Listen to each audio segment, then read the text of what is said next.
Hello friends, I'm Dr. Anurag Shrimal.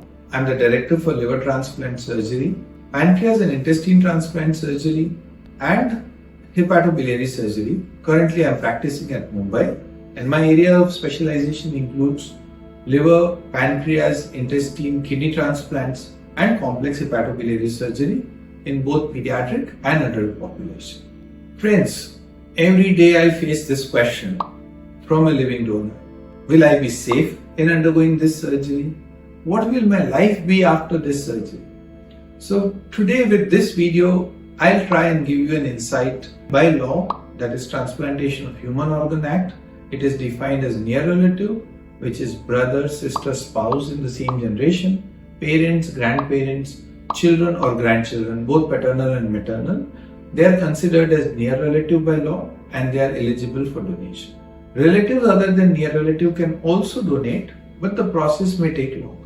Whenever a person presents to us for getting evaluated for a living donor, the first thing is a detailed session with him where we explain what I am going to talk to you in this video so that the individual can take an informed decision himself or herself. Remember, liver donation is completely altruistic. You're undergoing this surgery to help your near and dear one, and the individual who is donating liver himself or herself does not have a liver disease. The process of donor evaluation starts with this detailed meeting. In the first step or in phase 1, we do all the blood tests to see how healthy the individual is as well as to find out any silent disease.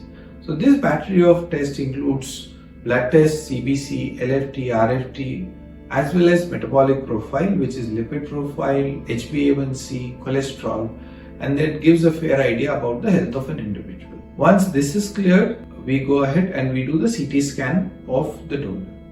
The first part of this CT scan tells us what is called as liver attenuation index. The normal value is between 5 to 15, which tells that this liver is not fatty. Values between 1 to 5 may be acceptable, and there may be some fat which may need further evaluation. If this value is a negative value like -5 or to 0, then we suggest that this donor himself undergo weight reduction and come back to us for evaluation. The second part of the CT scan, we study the quality, the quantity and the make of the donor liver. Quality I explained you. With the liver attenuation index, we get to know how fatty the liver is. The quantity of liver. A healthy individual can donate up to 70% of his liver. Now remember that liver has got a complex vasculature, and the liver donation, the surgery, we divide the liver along the planes of hepatic veins. What should remain in the donor should be at least 30% of the liver, and what should go to the recipient should be good enough to support the recipient. We call something called as GRWR, graft to recipient weight ratio. It should be between 0.8 to 1.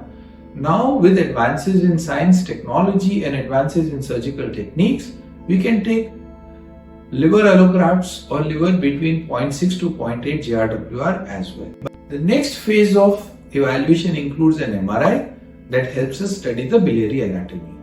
Once we complete this phase, we know that this liver is a suitable match for the recipient. With that, we go ahead to complete the cardiopulmonary evaluation of the donor. That includes a ECG, 2D echo, a threadmill test or a stress test, certain tests for the lungs called as pulmonary function test, for female patients, a sonomammography, pap smear and gynec evaluation. A psychiatric evaluation is must for all the donors, and this is to ensure that the donor understands the process of donation. Once the medical evaluation is completed, the donor papers are collected or the donor paperwork is collected by the medical social worker team and is forwarded to the committee. For near relative, a hospital committee can process and give the permission for a living donor liver transplant surgery. For people other than near relatives, a second committee at a government hospital is a must, and only after the two committees are done, we can proceed with the liver transplant surgery. The journey of the donor at the time of surgery. Let me explain. So usually the donor is admitted a day prior. On the day of surgery, usually we wheel in the donor early in the morning, usually between 7 to 8 in the morning. The first part is anesthesia and then the donor surgery. Some of our donors, we do robotic donor hepatectomy or minimally invasive donor hepatectomy, especially when cosmesis and precision is very good. We complete the surgery and the donor is shifted to the liver ICU in an awake condition. So he is taken off the ventilator and is fully awake and is shifted to the liver ICU. Usually the day 1, post-operative day 1, the donor is recovering well in the ICU. On post-operative day 2, the donor is shifted to the room. By around post-operative day 5 to 6, the donor is completely ready for a discharge. At the time of discharge, the donor has got minimal medications, which is a medicine for acidity, a medicine for pain, which is paracetamol, and all these medicines stop in around week to 10 days time. The donor follow up with us at around a week time, at 3 months and at 1 year from his or her donor surgery. Most important things that a donor should know is that donor surgery is a safe surgery. 99.9% of our donors do well. The donor don't get too much of pain. With advances in surgical technique, with advances in anesthesia techniques, there is optimum pain relief. The donor return back to his or her life at around 2 to 3 weeks from donation. The donor will live a long, healthy, productive life.